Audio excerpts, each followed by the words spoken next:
Evening, we are in James chapter 1 and from verse 5 up to verse 8. Okay? James chapter 1 verses 5 to 8 using the NASB version. But if any of you lacks wisdom, let him ask of God, who gives to all generously and without reproach, and it will be given to him. But he must ask in faith, without any doubting. For the one who doubts is like the surf of the sea, driven and tossed by the wind. For that man ought not to expect that he will receive anything from the Lord, being a double-minded man, unstable in all his ways. Okay, let's pray.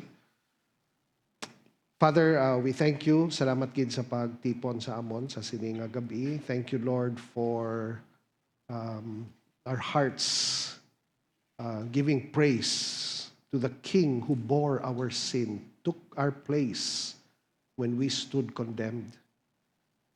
What a truth to fathom that the Son of God bore the wrath against sin that we should have taken, and yet He took it all for us.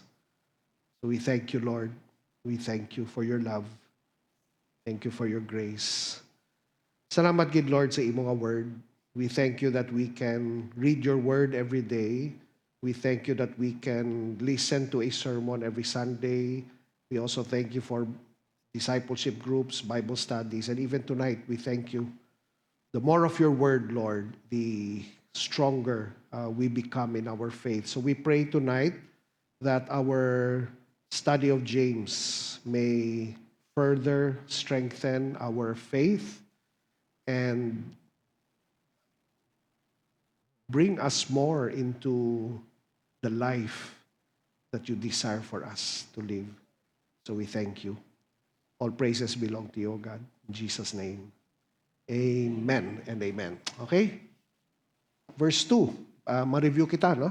Consider it all joy, my brethren, when you encounter various trials, knowing that the testing of your faith produces endurance.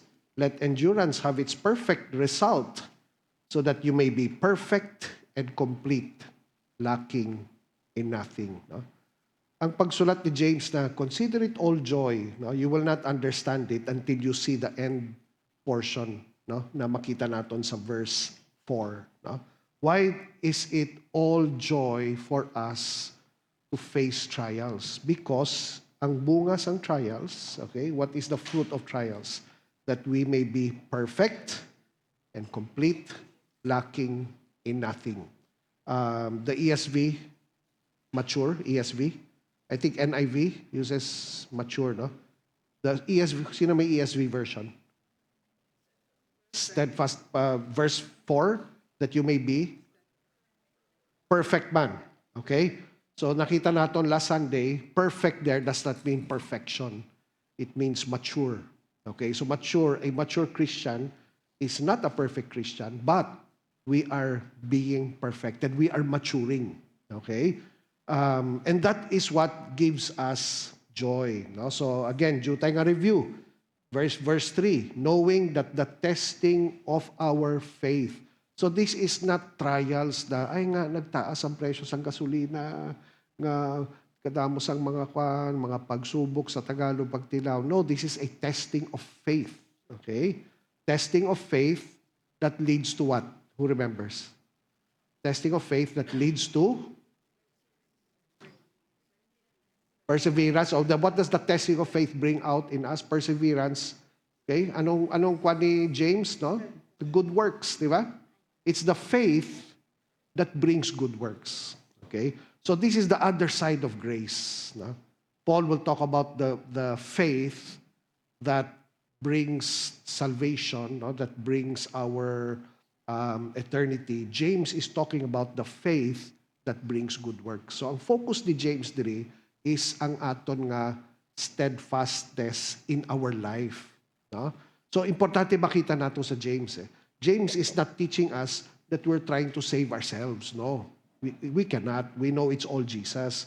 What James is saying is, kung tuod ang imo ka faith, okay, may makita sa aton nga life. And that's the test. It's a test.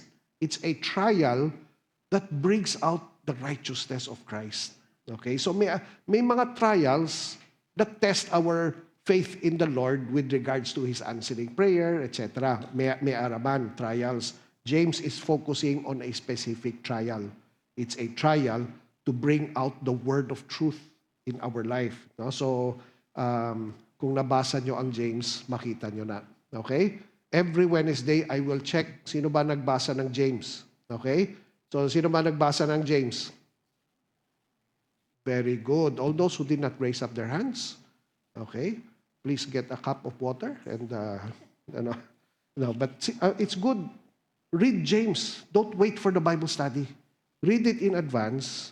Ask the Holy Spirit to show you things, and then base sa mga teachings ko, it's either ma-confirm or madugangan ang inyong, uy, tama na galing. Okay? So if you notice with James, he talks in the last part of chapter 1. James uses the word religion. Okay?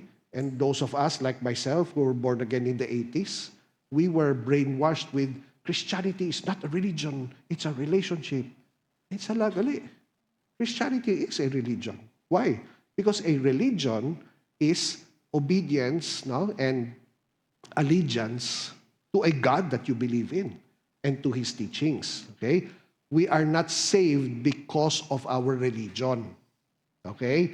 And our Christianity is not based on religion. Religion is the after effect. In other words, kung disciple ako ni Kristo, I will worship Him and I will, what? Follow Him. And so, in other words, magwa siya sa aton nga life. And that's what James is concerned with. He's concerned with those who were going through testings that were testing their faith that brought good works. Okay?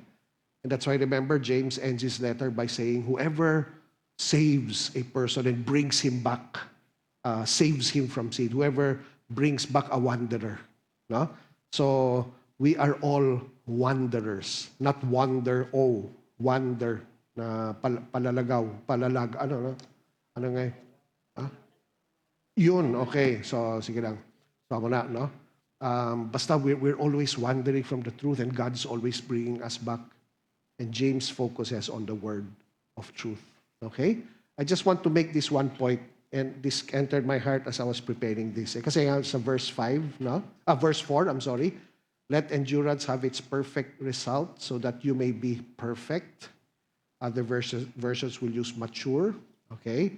So the word perfect comes out. And sometimes we don't like this word perfect, di ba? Pero pag naintindihan mo ang meaning na mature, okay, this should be a desire of our hearts.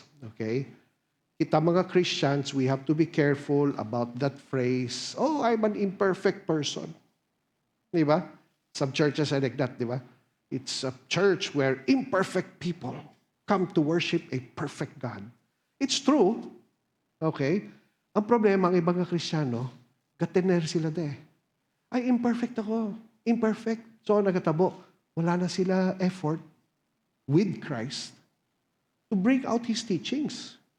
Imperfect. Ganito. I remember years ago, one of our members, grabe, pirmi siya buringot, pirmi siya nagareklamo mo na. So I talked to that person. I will not say if he or she was a boy or a girl para hindi na ka mo mag 1 plus 1. Sino kaya, no? Okay, so anyway, sambal ko, sister. Ay, brother. Okay, so I would tell her na lang, no? I would say, no, you have to pray about your, yung imo nga, amo na niya ang character ko, pastor, wala tamahimo. So, dali lang. Kasi imperfect ako. So the problem is when you always use it as a reason of not pursuing, di ba, the life that God wants us to have, that's where it becomes a mistake. In reality, we are imperfect. Walang Kristiyano na perfect. But we need to be a people who seek perfection. Okay, you remember the verse I shared with you last Wednesday, Matthew 5, verse 48? No? After Jesus teaches na, I have not come to abolish the law, but to fulfill the law. Okay? Jesus Christ fulfilled the law, number one, by fulfilling all the sacrifices ng Old Testament. Siya ang nag-fulfill. That's why our salvation is anchored in Christ. No need to kill a lamb. No need to sacrifice a bull. No need for all of these special days that were made. Why? Kasi ang tanan na fulfill kay Christ. But another way that Christ fulfills the law is or was by His living a righteous life. Jesus was perfect. He had no sin when He was man. Okay?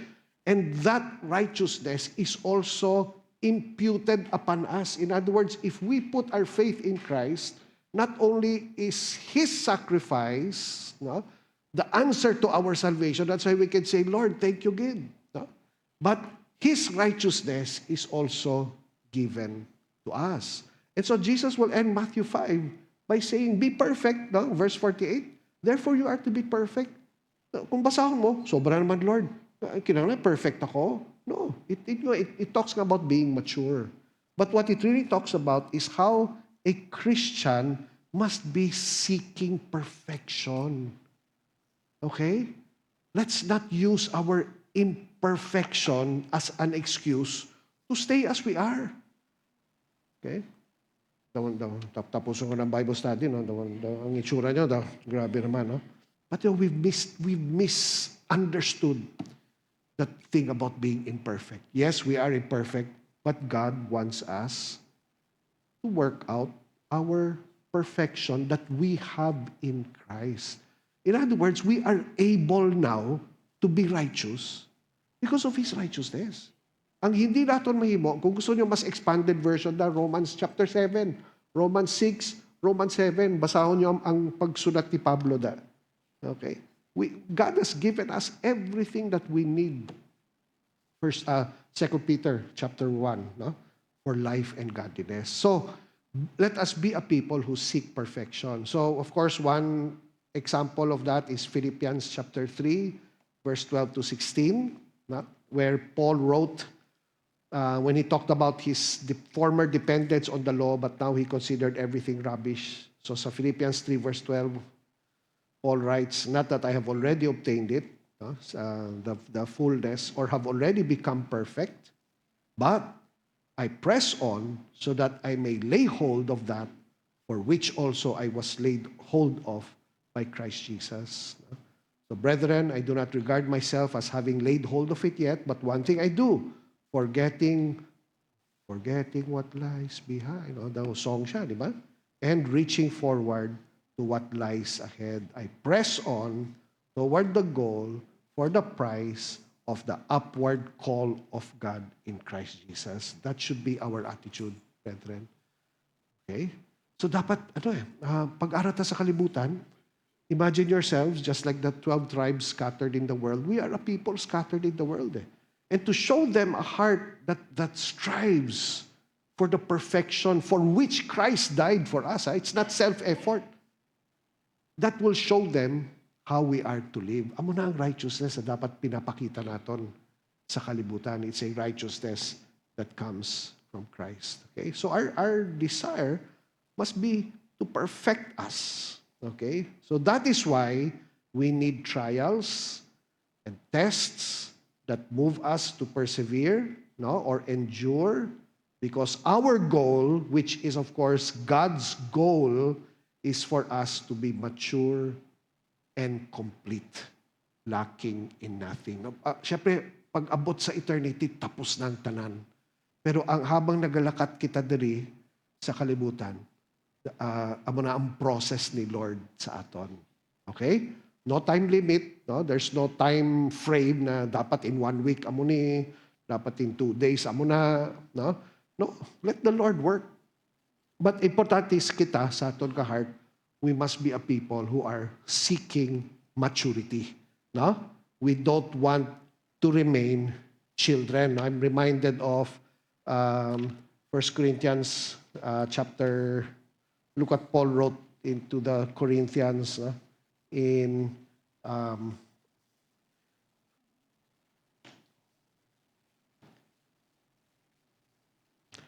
1 Corinthians chapter 3. Okay. Kasi ang isang problem sa Corinth is, gatulog pa sila sa tao. I follow Paul, I follow Apollos, hindi, ako si Jesus, amo na. So, bali Lord, daw mga infants pa lang kamo, verse 1, no? And I, brethren, could not speak to you as to spiritual men, but as to men of flesh, as to infants in Christ. No? All of us begin as spiritual infants, right? But it's not right for us to stay as spiritual infants. No? We need to mature in our walk with Christ. No? Amen to that? Amo nang reason na may James kita. Okay? Kasi kung basahon mo ang James, direct to the point siya. Right? Okay. So that's why trials are there. So now, as we continue with James' epistle, no? As we read chapter 1, for those of you who read, I don't know, this is something that I saw in chapter 1. He seems to be setting the tone for the whole book. No? Sa chapter 1, walang specific problem. So sa chapter 2, you will notice he talks about favoritism. Sa chapter 3, he will talk about the tongue. Chapter 4, he will talk about worldliness, etc. Sa chapter 1, walang specific problem. Pero manotice nyo, may mga basic truths na dapat makita sa mga Jewish believers, no, concerning how they should face these trials that will bring out righteousness. So for example, verses 5 to 8. In verses 5 to 8, James will write about wisdom. Okay? Damo nang i-take up naton subong nga gabi. Okay? For those of you who read the book of James, in other parts of the letter, does Paul write about wisdom? Have you noticed that? May nakita ka mo? Okay? So in chapter 1, he writes about wisdom. Magwa siya liwat sa iban nga chapters. No? From verses 9 to 11, James will write about boasting in their humble position. Diba? So those who are poor kono should boast in their high position. Those who are rich should boast in their low position. So may boasting. No? There's a certain boasting. But the boasting is in humility. Okay? Now, for those of you who read James, may nakita ka mo iban nga teaching sa humility sa book of James. No? Kung nabasa nyo, may ara. Okay? So it's not only chapter 1. In verse 12, James reminds his readers concerning eternity, the crown of life. Those who persevere through trials will receive the crown of life. Are there other areas in James' letter where he talks about eternity? Where he talks about looking to the future? Makita nato na sa chapter 5. So what's happening in chapter 1? He's bringing all of these general ideas. Daw ginaplastar niya, gina-set niya ang foundation for them to listen to his more specific teachings. Verse 13 to 16 of chapter 1, he talks about temptation, no? Being carried away by our own lust. No? And later on in, I think is it chapter 3 or chapter 4, James will deal with that. No? Yung flesh naton, no? Dapat hindi kita carried away. Verse 17 to 25, James will write about the word, being doers of the word of truth. Okay? Now, for those of you who have not read James, kung mabasa nyo after tonight, notice how many times James will bring back his readers to the Word. He will always bring them back. Ano man ang problema, favoritism, ang tongue, ang quarreling and fighting, ginabalik niya pinmi sa Word of truth. One of the major foundations of James' letter. And then I mentioned a while ago, James ends verse 26 and 27 talking about religion. Okay? Religion being the external expression of faith. Okay? So may external expression. Again, religion does not save us. James is not teaching that good works saves us. Ang gina-teach ni James is kung tuod ang imo nga faith kay Kristo, may ara bunga na gagwa. Okay? May nakikita na evidence. Okay? So these are the testings that come. And when these testings that are meant to bring out the righteousness of Christ, importante ang wisdom, importante ang humility, importante ang looking to eternity, importante ang gina-control nato ng lust sang aton nga flesh, and of course, our being doers of the word.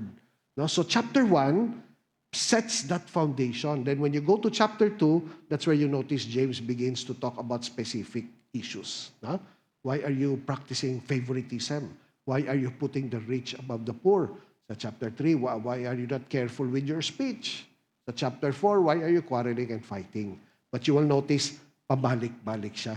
And that's where I noticed na ang James, no, being a Jew, it looks very much like the book of Proverbs. Okay? How many have read the book of Proverbs? Raise up your hand. Kadamos ang homework. Kinala, may homework kamo tanan. No? You will notice how many of the teachings of James brings us back not just to Proverbs but to the Old Testament. Okay? Kasi it's a book of wisdom. Ang Proverbs.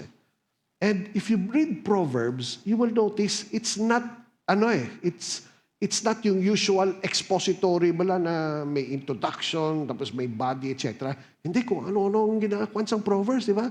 Talk about words, and then God, etc. And then in the next chapter, and then 3 chapters after, it's practically the same thing. So James looks like that.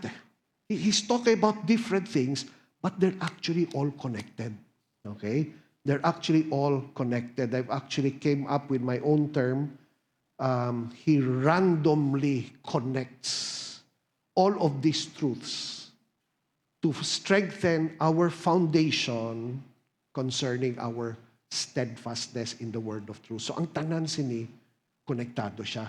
Okay? So I pray that we see it that way. So tonight, we are going to talk about wisdom. Okay? So verse 5. James chapter 1, verse 5 to 8. Basahon natin liwat. Okay?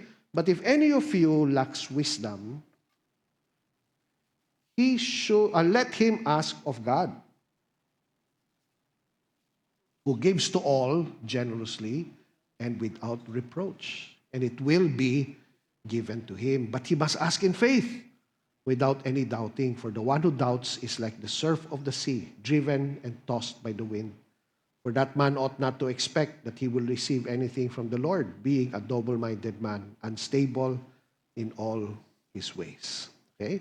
So after writing to the brethren and telling them to rejoice in their trials because they produce endurance, which brings maturity and completeness in life, James tells them, kung kulang ka mo sa wisdom, no? Mangayo ka mo kay Lord, di ba? Ask the Lord. Kung kulang ka mo sa wisdom. If any of you lacks wisdom, okay, in relation to the tests of faith. Again, this is in connection to righteousness. When all of these trials come, like you're in a, let's say you're applying, I remember this one brother in Cebu, may desire sila magpatindog restaurant, no? And so they started applying for all the licenses and all the permits, etc. Ang problema, hindi nila makita ang kamot sang government empleyado kay ara sa ilalim sang kwantin sang desk daw ano man ginapangayo mo amo na may ginapangayo, no? But then they really decided, no, we will not do anything. No, we will go by the book. Why? Because this is what the Lord desires. Again, this is their testimony, no? So and they waited and waited and waited until hindi na nag-open ang ilang restaurant. Grabe, no? They persevered. Okay? What they wanted did not happen. What God wanted happened. What did God want? No corruption. Di ba? Don't compromise your faith. Those are the tests. Those are the kind of tests that come upon us. When those tests come and you need wisdom, ask God. Okay? So, it looks very simple, right? But in reality, many of us, we fail in this area. Diba? How many of us have faced trials, have faced testings with regard to our righteousness, hindi man talaga pangayo wisdom kay Lord. No? And that's why many of us, we either fail and we commit sin or do unrighteousness, no? Or we just stay status quo. Okay? When I was reading this, I don't think that James was just telling them, kung wala ka mo wisdom, mangayo lang ka mo, no? If you read from chapter 2, James knew that some of them had no wisdom. Di ba? Why are you walking in favoritism? Ambali James, that's not wisdom. Di ba? That's not wisdom. Why are you cursing and praising the Lord at the same time? That's not wisdom. That's not walking in wisdom, at least. Why are you quarreling and fighting? Sa chapter 4. Diba? That is not a walk of wisdom. James actually knew that there were some of them who were not walking in wisdom. And that's why ang statement niya, no, sa pagbasa ko, ang statement niya was that, baka sakali hindi ka mo nag-walk in wisdom. No, James' statement was, if you lack wisdom. In other words, what James was saying is there are some of you who are lacking in wisdom. You are not walking according to the wisdom of the Lord. Okay? Why are you showing favoritism to the rich? Why are you cursing and praising God at the same time with your mouth? Why are you quarreling and fighting? Why are you boasting about tomorrow? Why are you trusting in your riches? Basically, ang ginambal ni James was, you're not walking in wisdom. Okay? You lack wisdom in your life. All of this, ang makita natin sa letter ni James, were evidences of a life that lacked wisdom. And James was straight to the point in telling them, kulang ka sa wisdom. No? He was telling them straight. And all they needed to do was to ask God and He would give it to them. Okay? Ang problema, hindi sila nag-walk in wisdom. Kulang sa wisdom. Okay? So it made me think, no? Are there times in our life also where we do things and we are lacking in wisdom? Diba? Many on impulse. Okay? Are there times like that? No? Soft amen. Okay? Amen. Amen? Amen, diba? You know, it's either the Holy Spirit shows you, diba, na ang ginahimo mo kulang sa wisdom, or someone like James is sent to you. And he says, brother or sister, daw lacking in wisdom ka da. Di ba? Akala ka, inaway kong bana ko. Imbuyayaw ko siya. Maayo sa kanya. Di ba? And you're listening to that brother or sister sharing, di ba? And you're just saying, no, there are times, we need to be like James. You know what? Medyo lacking in wisdom ang ginimo mo . And this is what James is going to show us today. Ano lacking in wisdom? You know what's interesting? These were Jewish Christians. Di ba? And when it came to Jewish Christians, they understood where wisdom came from. Okay? Sa Old Testament pa lang, we have the poetry books or the books of wisdom. Di ba? What's the most well-known book of wisdom? The book of Proverbs. Okay? Kanina naman konta ko kung may nakabasa sang wisdom. Wisdom, the word wisdom was a very Jewish concept. Let's remember, we're talking about Jewish Christians. So when James is talking about when you lack wisdom, they already knew what he was pointing at. And all they needed to do was to ask God. They normally understood wisdom as coming from God and His Word. So this was a straight-to-the-point reminder. If you lack wisdom, you ask God. No? Ask God. And many of us, no? How many of us made mistakes, right, in life, and then you look back and say, hey, lalipat ko mag-pray. Di ba? If there's one thing na clear sa Joshua, when Joshua and the Israelites started entering the promised land, one problem was sin, of course, no, and idolatry. But one problem with another nation was they did not inquire of the Lord. Very clear. Hindi sila nag-inquire. And that's why napirdi sila sa Sinaga battle. Because it was very clear from the beginning that wisdom, is all from God. That's why James writes, if you lack wisdom, who should we ask? God. Okay? Ang problema, we do not ask. Or we ask God at the last minute. Okay? Why? Kasi nga, the problem is, as I will share with you, when it comes to wisdom, sometimes God becomes the last that we consult. Okay? Turn with me to Deuteronomy chapter 4, verse 5 to 6. No? Deuteronomy chapter 4, verses 5 to 6. No? I love this every Wednesday kasi hindi ta nagtulog sa projector. And while you're reading your Bible, whether Bible app or a physical Bible, you pray that the Holy Spirit makes the words jump, no, di ba? And speak to you. No? Deuteronomy 4, verse 5 to 6. Anong nakasulat diri? See, I have taught you statutes and judgments, just as the Lord my God commanded me, that you should do thus in the land where you are entering to possess it. Verse 6. So keep and do them. For that is your, anong nakasulat? Is it said in the same versions? At least sa NASB, for that is your wisdom. Keeping and doing them. Okay? And your understanding in the sight of the peoples who will hear all these statutes and say, look, surely this great nation is a wise and understanding people. Israel niya, this is Israel.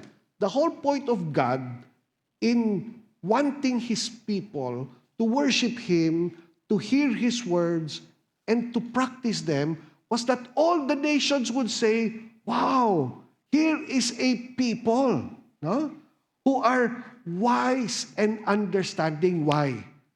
Because of the Word of God. Okay? Who are the people of God today? The church, right? Kita, supposed to be mga believers. How is the world going to see that we are wise and understanding? By quoting their wisdom? By telling them that we know about Confucius and we know about this quotation of this person or whatever it is? No. They will look at us as we hear and put into practice the word, and they will say, these are a wise and understanding people. Siyempre, hindi tanan, di ba? Ang iba, ang ginamang nila, medyo mga mga righteous, tanawa, mga tanawa, hindi pa sila nag-sex before marriage. Di ba? Naman, di ba? Ay, ano, and di ba? Hindi sila nag-agree, abortion, hindi sila nag-agree. Medyo na siya. Of course, people will say that. But eventually, our life and our testimony becomes what speaks to them. Okay? And you know what's sad?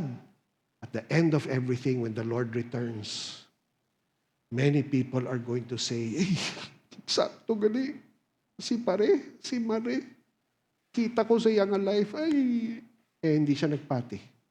Why na? Because our lives, again, that's what James is focusing on.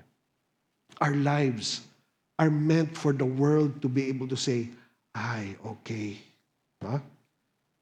Tuod siya na Christian. Okay? And I know it's a challenge, especially for the rest of you here who are working in the world. You're in situations that are very carnal and very worldly. Diba?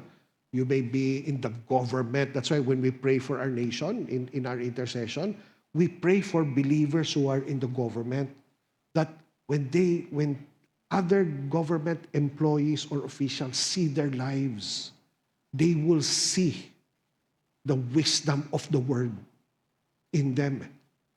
Challenging gid, budlay gid. But that's who we are. See?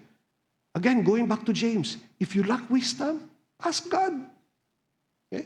If you lack wisdom, ask God. Why? Because it's His word, okay, that give us the wisdom and understanding that we need. Okay? What is known as the book of wisdom, we answered a while ago, Proverbs. Okay? Read Proverbs, brethren. Okay? You spend money on devotionals. Proverbs is your built-in devotional. Why? Hey, some of you have heard this from me, di ba? Pila ka chapters of Proverbs? 40. 40 chapters of what? Ay, pila? 31. Ga-check lang ko. Okay? 31. How many days in a month? Ang ibang 31, ang ibang 30. You have every chapter of the Proverbs to read. every day. Okay? And I've been doing that for the past 30 plus years. And you're gonna tell me, ay, magsasawa ka lang. Hindi. Word of God na eh. The Holy Spirit working eh. And at one moment, chapter 8 may mean nothing to you, but the next day, chapter 9, the Lord may use a verse to speak. Di ba? And if you notice the book of Proverbs, everything that James is writing about is found in the book of Proverbs eh. Ang mga nakabasa na ng Proverbs, are there Proverbs about rich and poor in Proverbs? Yes. Are there Proverbs about words that we speak? Yes. Are there quarrels and fights? The will of God, the word of God. Do we find them in Proverbs? Oh, why are we not reading? Of course, not just Proverbs.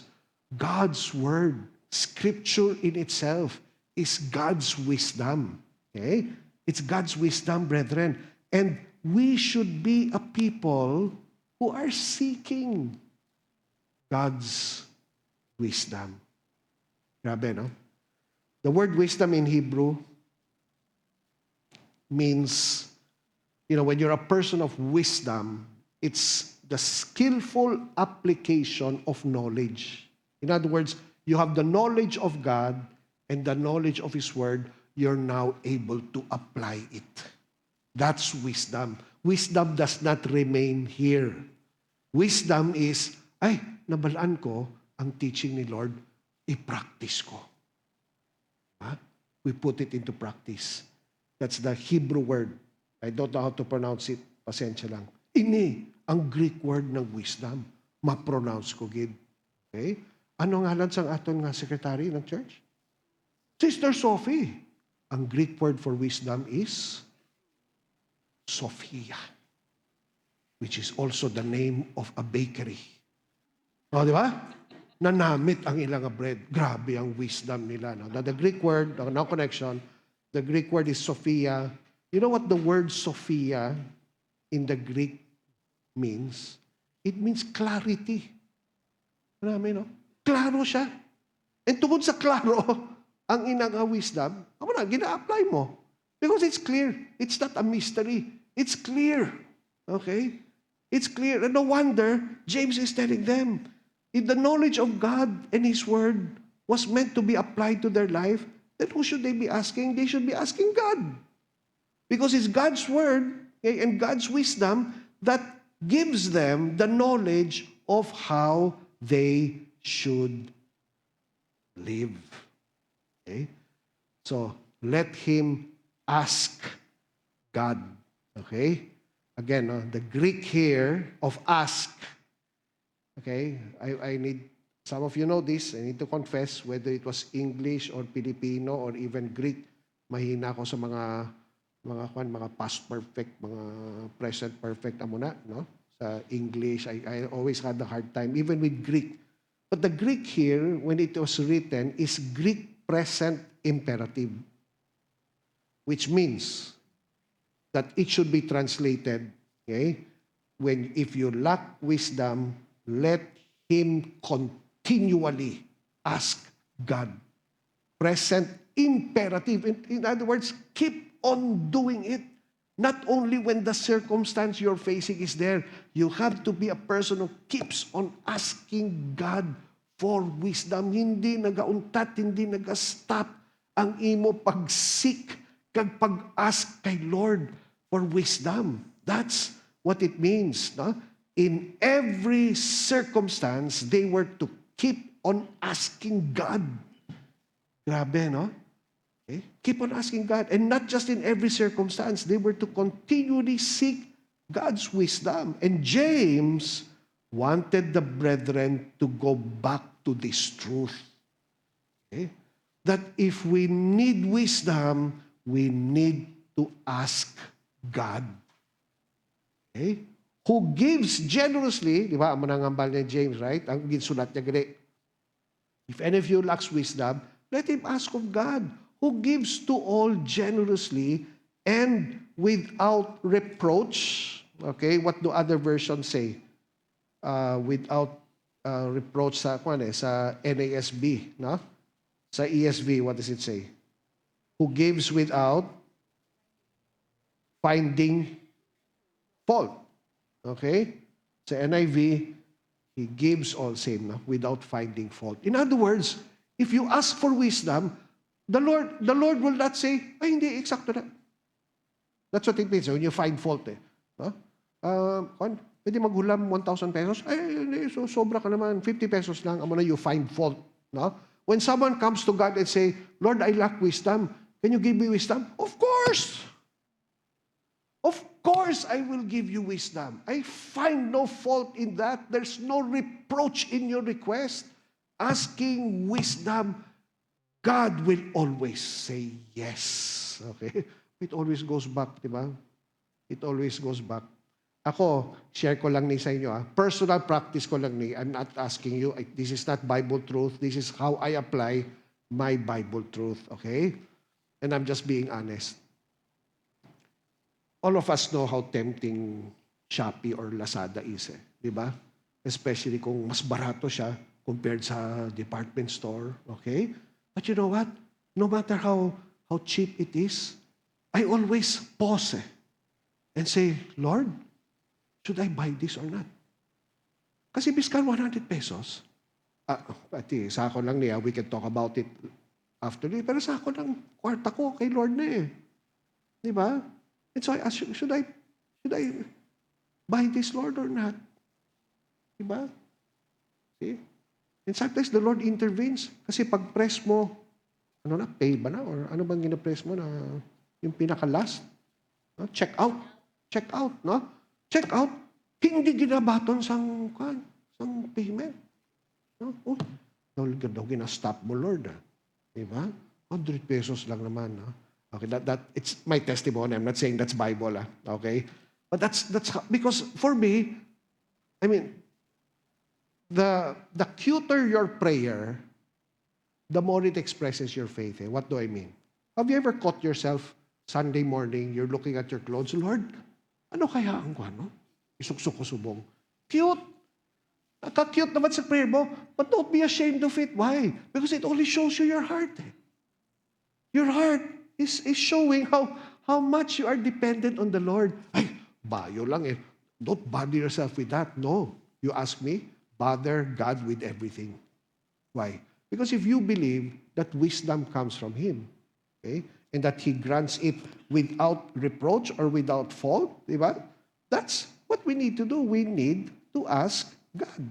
Okay? Because God will give us wisdom when we ask. Okay? And it must be nga, as the Greek present imperative shows us, it's something we keep on doing as a lifestyle. We're always asking for wisdom. If you're working, kinanglan mo sa wisdom in how to deal with others. No? Remember, this is about righteousness. No? So even in your office table, you're praying, Lord, give me wisdom. Ang office mate ko, kaburingot. Pinagapangakig, Lord, give me wisdom how to deal with this person. Di ba? Kasi you're always praying silently in your mind. Okay? So James was bringing them back to this truth. Simple lang, no? Ask God. Okay? Look at Proverbs chapter 2. Okay, turn with me. Proverbs 2. Look who's the author of Proverbs? Very good. Verse 1. My son. Now this is Solomon passing on wisdom to his sons. Okay? My son, if you accept my words, store up my commands with you. Again, this is assuming that at this point, we all know the life of Solomon. There was a time na nag-worldly siya, but at this time, he was a king of wisdom, right? He had the wisdom of God. So my son, if you accept my words and store up my commands within you, turning your ear to wisdom and applying your heart to understanding. Look at verse 3. And if you call out for insight and cry aloud, grabe ang mga words, no? Pero amo na dapat ang ginasinggit sa heart natin eh. That's why, di ba, especially pag Sundays, when I talk to you about prayer, when I talk to you about reading God's Word, this is not something that a discipler is always checking. This is not a church that has CCTV in all of your rooms para ma-check na mo na si member amo ni nagabasa ba Bible subong, di ba? Hindi.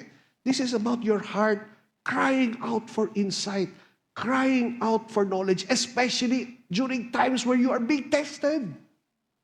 Lord, ang akon nga righteousness, ang akon nga walk, ginatest subong, give me wisdom how to deal with this. Cry out ang bal ni Solomon.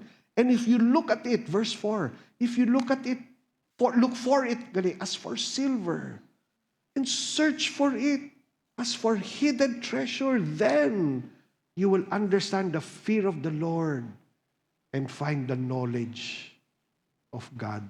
Okay? You know, I was a martial law teenager, no? And during martial law, there was all of this issue about hidden treasures. No? That's post-martial law. No? So ginapakita na yung mga hidden treasures na ginkawat kuno. Okay? Para clear lang, walang political kwan, no? Ginkawat kuno sang presidente, etc. And they're looking for all of this hidden ang hidden treasure, exciting, di ba? Si Yamashita. Okay? Grabe. May mga hidden treasure kuno. There are some who found it. Ambal ni David, ambal ni Solomon, no? If you look for it as for silver, even here in Negros, di ba?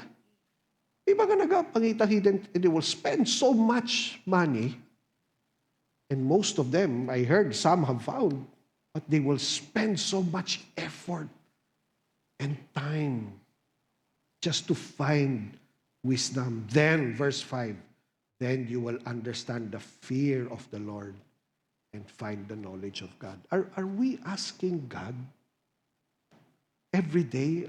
Are our hearts crying out for insight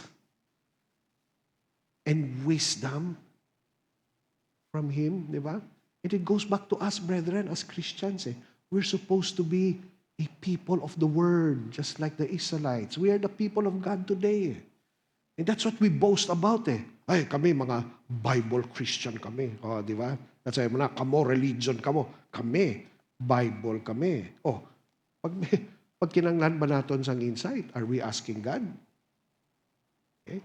I remember when the Pharisees came to test Jesus in Matthew 19 about divorce. No? So, Matthew 19, verses 3 to 4. Some Pharisees came to him, to test Jesus. And they asked, is it lawful for a man to divorce his wife for any and every reason? Okay, mga Pharisees niya, anong sabat ni Lord? The first 3 words, what did Jesus say? Haven't you read? Mga Pariseyo ka mo Haven't you read? Simple lang And many times we will come to the Lord with questions, maybe not about righteousness, maybe about wisdom, about other things. And there are times that the Lord will say, haven't you read?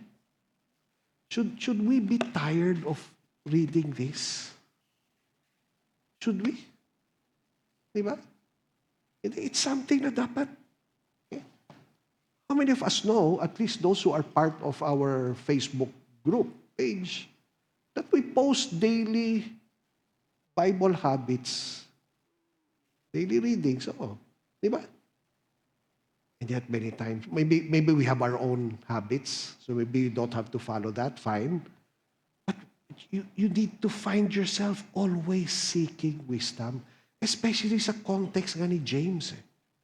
When it comes to the life we live, when it comes to how we're to relate with other people, when it comes to family, when it comes to church life, di ba?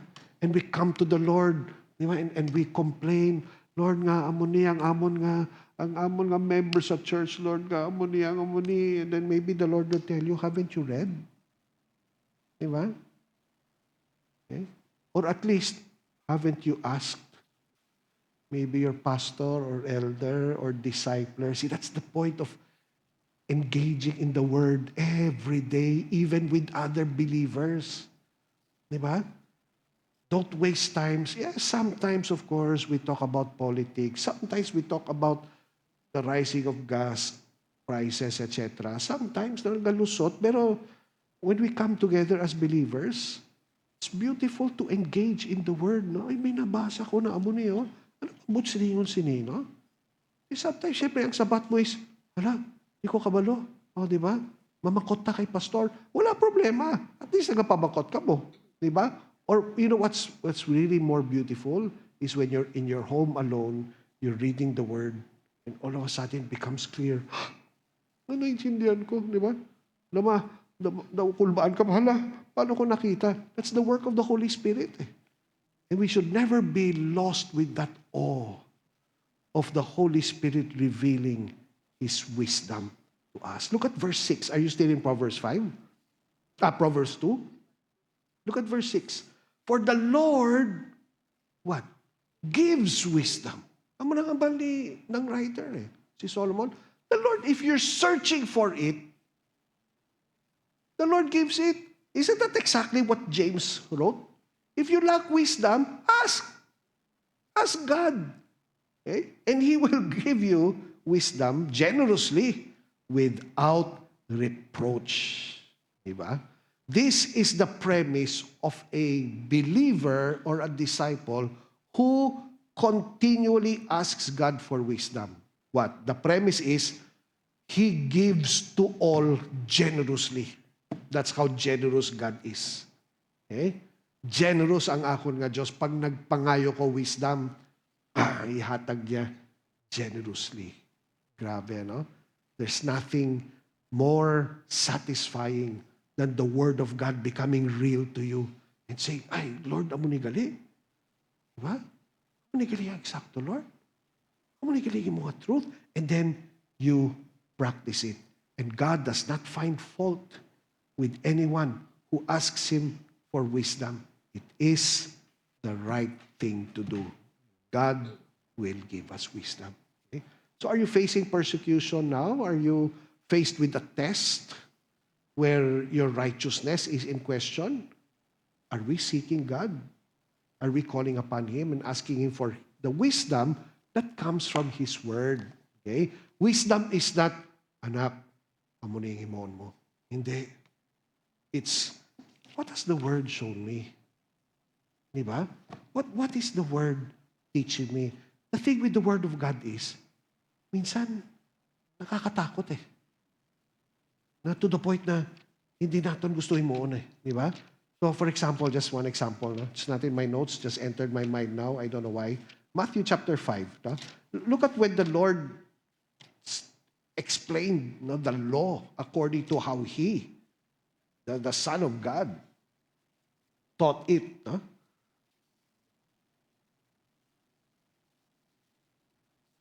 So just Matthew 5 verse 43, for example. Diba?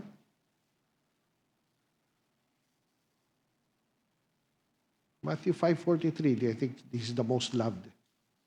You have heard that it was said, are we there? Matthew 5. You shall love your neighbor and hate your enemy. Now remember, you've heard that it was said, oral tradition ang ginatudlo sang Pariseo Hindi scripture Nagdugang sila. They added, love your neighbor and hate your enemy. But I say to you, love your enemies and pray for those who that's wisdom. See? Now, if you ask God, Lord, may enemy ako. Di ba? Ang tupad balay ko. Pagahod sa kaya pagkaraoke, out of tune pa. O, di ba? Dumasahilo ko sa division. Di ba? Mareklamo ko sa barangay. Diba na? Ang bansang kwan. That's just a very light example, di ba? I know that some of us are in worse situations. But if you're seeking wisdom, and the Lord gives you that wisdom, okay, will you obey it or not? Kasi they're seeking, there is asking, but the next step is, will we follow it? Okay? Will we follow it? But that's why, James, look what James says in verse 6. But he must ask in faith. Okay? Kung balik ta sa James. Chapter 1. If any of you, let's read from verse 5 para makita natin ang flow. Diba? If any of you lacks wisdom, Let him ask of God, who gives to all generously and without reproach, and it will be given to him. But he must ask in faith, without any doubting. For the one who doubts is like the surf of the sea, driven and tossed by the wind. So, what does James mean? That you must ask with faith. Okay? You need to believe that what? First, that faith, that God is the only source of wisdom. You have to believe that. Okay? And that true wisdom comes from God and His Word. Okay? And that when He asks, He gives generally. Amo nang ginamin ni James na, pag nangayo ka, dapat nakapati ka. Okay? Hindi yung, I believe He will give. No. Do you believe that He is the source of wisdom? Okay? Do you believe na ang wisdom sang Ginoo, tuod ka wisdom? That it is true. Because the moment you doubt, okay, the moment you read Matthew 5 and you say, but I say to you, love your enemies, di ba? May arak ka kwan eh. Ang anong tawag na, yung marker bala na stabilo or whatever, na color black, hindi yellow, hindi, kaya pinapanas mo eh, love your enemies, ina-erase mo eh. Ay, hindi siguro may context ni, siguro may cultural kwan ni, I love your enemies, hindi siguro, hindi, ay Lord, kung kilala mo lang ang bana ko, kung kilala mo lang ang tupad balay ko, ay na, ay, ginapanas mo na eh, nag-doubt ka na eh. God-doubt ka na eh sa wisdom ni Lord eh. You see that? The faith that James is talking about is, if you truly believe that wisdom comes from God, true wisdom is from Him, and His words are right, and you don't doubt, then God will give it to you. But if you doubt, ano ang bal ni James? But he must ask in faith without any doubting. Why? Because the one who doubts is like the surf of the sea, driven and tossed by the wind. Have you noticed? If up to tonight, that's all right. We're all maturing, okay? So don't be ashamed. We're all growing. There are many times that we will doubt God and His Word, okay? But that's why we come to Him. Lord, give me wisdom about my doubt. Because eventually God will deal with you. No? Kasi if you are not sure that God is the source of wisdom, and you believe that there are other sources of wisdom outside, ano ba ni James? Double-minded ka na eh. So I will ask God for wisdom, okay? You have heard that it was said, do not murder. Mo na yung, di ba, isa sa Matthew. But, if you're angry with your brother, sobra naman niya, okay? I-check ko nga kay Confucius. Confucius says, di ba? Mas nami ang saya. Wala. Double-minded ka na. Notice? You're starting to be double-minded. If the world says this, ay daw mas nami ang sa world. Patay ka na.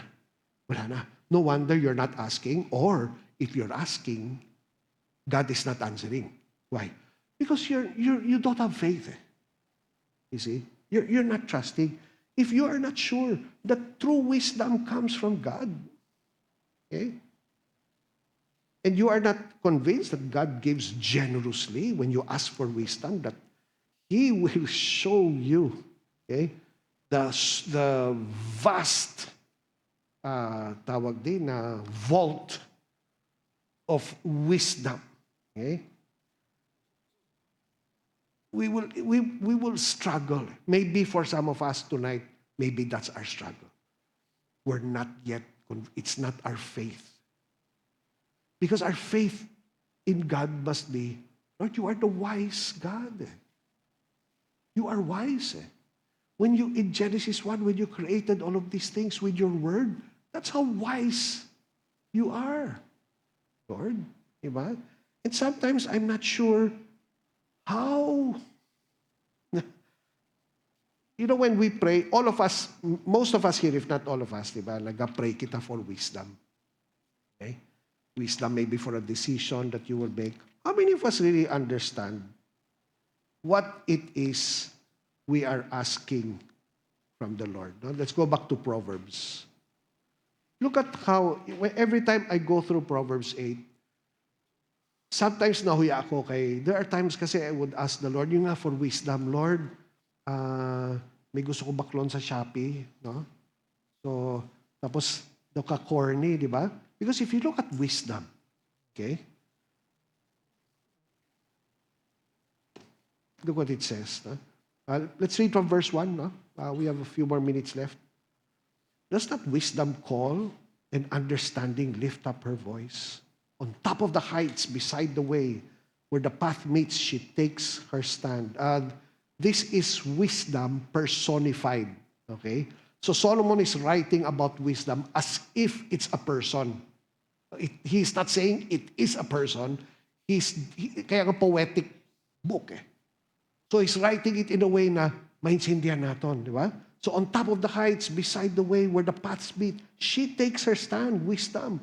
Beside the gates, at the opening to the city, at the entrance of the door, she cries out, "To you, O man, I call, and my voice is to the sons of men. O naive ones, understand prudence, and O fools, understand wisdom. Listen, for I will speak noble things, and the opening of my lips will reveal right things.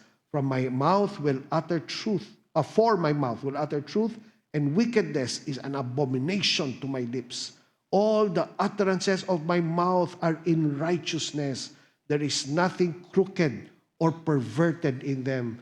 They are all straightforward to him who understands, and right to those who find knowledge. Take my instruction and not silver, and knowledge rather than choicest gold.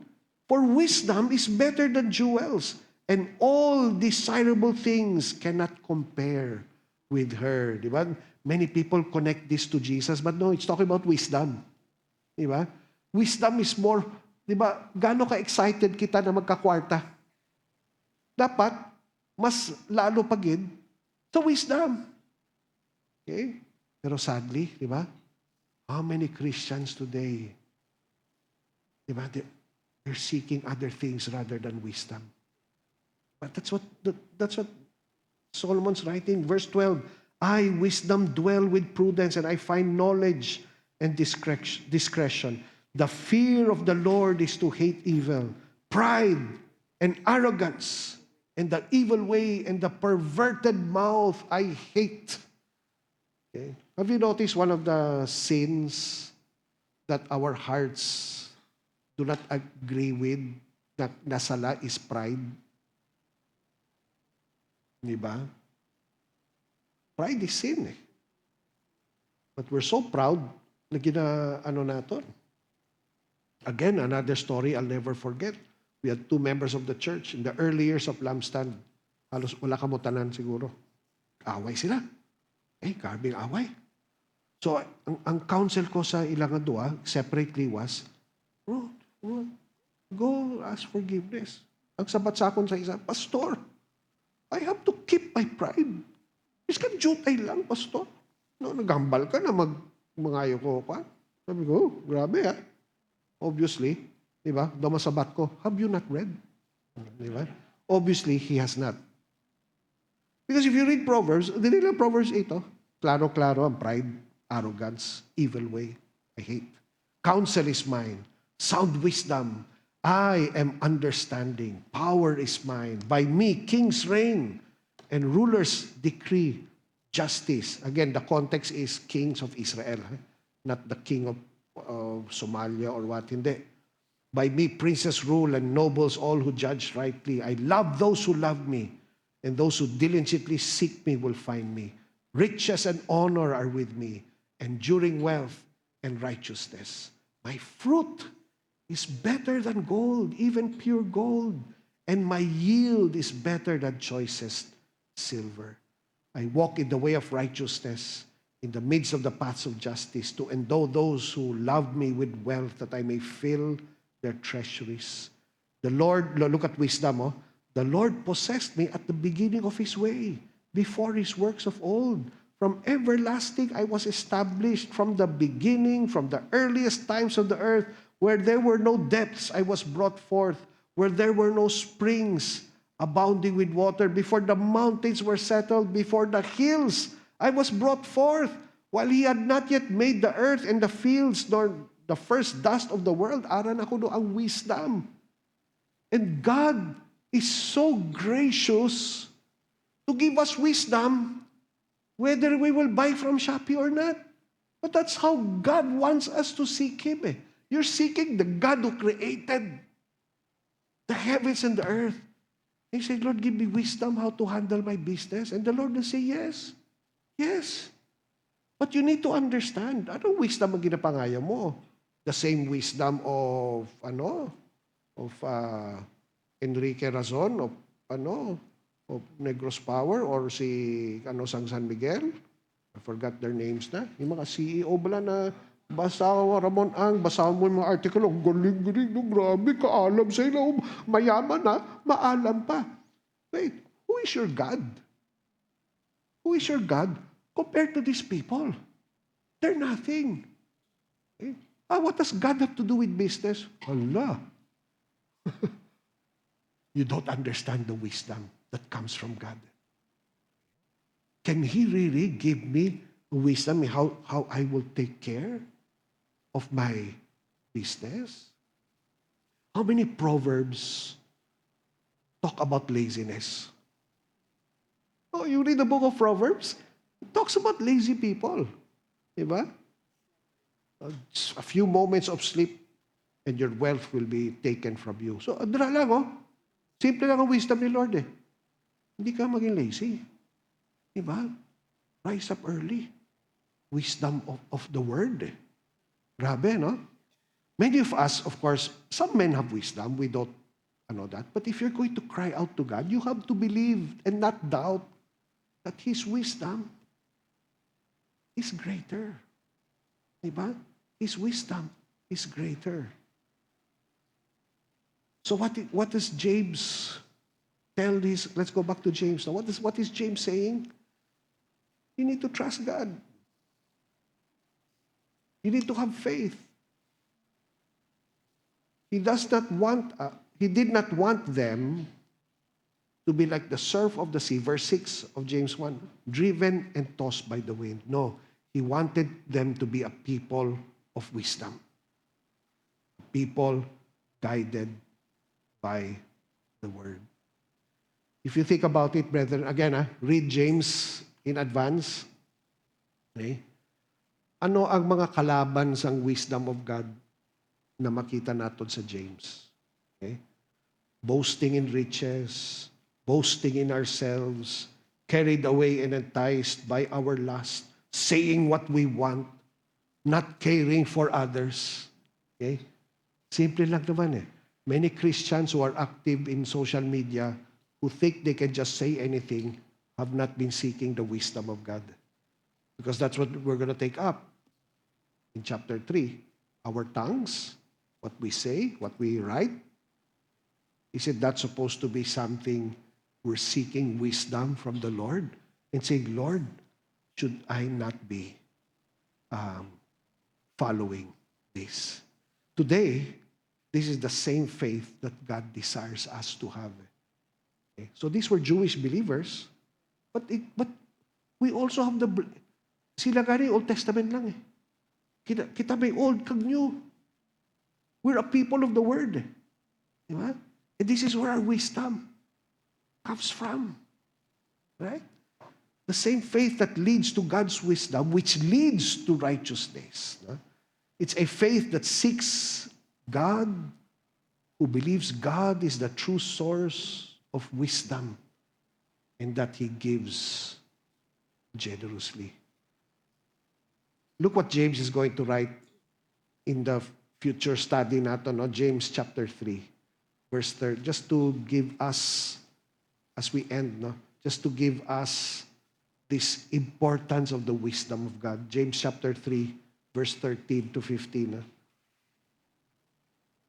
Who among you is wise and understanding? Let him show by his good behavior his deeds in the gentleness of wisdom. But, verse 14, if you have bitter jealousy and selfish ambition in your heart, do not be arrogant and so lie against what? The truth. Notice, the source of wisdom is the truth. That wisdom is not that which comes down from above, but it is earthly, it is natural, it is demonic. Grabe, no? Let me take a look at uh, other, what do you call this, verses. NIV, such wisdom does not come down from heaven, but is earthly, unspiritual, and of the dead. But grabe, no? How many of us are afraid of that? That the wisdom you are using, di ba, in your marriage, with your family, is demonic. Grabe, no? Kasi, verse 17. Verse 16, no? For where jealousy and selfish ambition exists, there will be disorder and every evil practice. But the wisdom from above is what? Pure, it's peaceable, gentle, open to reason, full of mercy and good fruits, impartial and sincere. Di ba? Pagbasa mo lang Lord, sorry kita. That's what the Word of God does. That's why next Wednesday, we'll talk about humility. Why James uses the rich and the poor. Diba? To talk about. Kasi importanteng, and then you notice in chapter 1, importanteng wisdom, importanteng humility. Kaya nga, pakadto ta sa Word of God. Para batunon natin ng Word of God, kinanglan humble kita. Kasi if we're not humble, the Word of God means nothing. But you notice that's why you notice how James is structuring his letter kanami. Yes, you need to pray for wisdom, but you need to be humble. You need to look towards eternity, the crown of life. See? And then you need to be doers of the word and not just hearers. Okay? Grabe, no? What we need to be praying for, I thank the Lord for all of you here, but for all our fellow members and attendees at Lamstan is we need to be a people who seek, call upon God for wisdom. Continually, non-stop. Hindi dapat nag-auntat. Okay? That's when you realize, how important it is, Lord, no? Sabi ni Barry Manilow, I won't last a day without you. Di ba? Barry Manilow ba na? Si Paul Newman, Paul Williams, di ba? Let's sing it together. And I won't, Pero, so many of these songs, ma-relate mo kay Lord Di ba?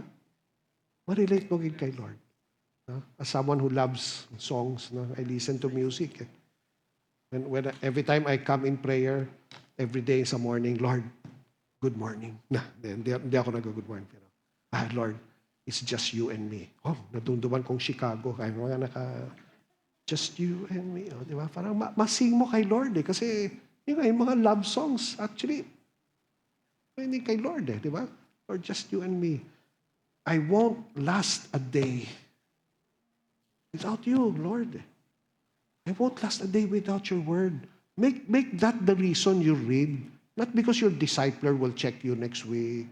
Or not because, sunod ka sa Bible plan or whatever. No, make it because in your heart, you're crying out for wisdom. Diba? You lack wisdom and you call to God. And He's generous to give it. Right? Kaya namin isang feeling, no? May we all have that heart. Okay? Reflection questions. Just reflect upon the whole passage. Okay? So, let's pray. Lord, thank you. Thank you for your word. Thank you for James speaking straight to the point that knowing that we lack wisdom, we are simply to ask you, Lord, may this be our heart every morning or whenever we have our prayer time. Lord, I ask you for wisdom. I ask you as the source of wisdom and the one who has true wisdom. And I will ask by faith, knowing that you alone are the giver of wisdom. We pray that we will not be double-minded. We pray that we will not be a people of disorder na walang direction, Lord. Give us that wisdom. We thank you. You're a generous God. And you have the word of the Bible that you've prepared for us available. And we have the Holy Spirit who teaches us every day. So thank you, Lord. Thank you, O God. Bless us as we leave. Allow us to reach our home safely tonight. Thank you, Father. All praises and glory and thanksgiving all belong to you, Lord. Thank you, O God. In Jesus' name we pray. Amen. Amen. Okay, God bless. See you next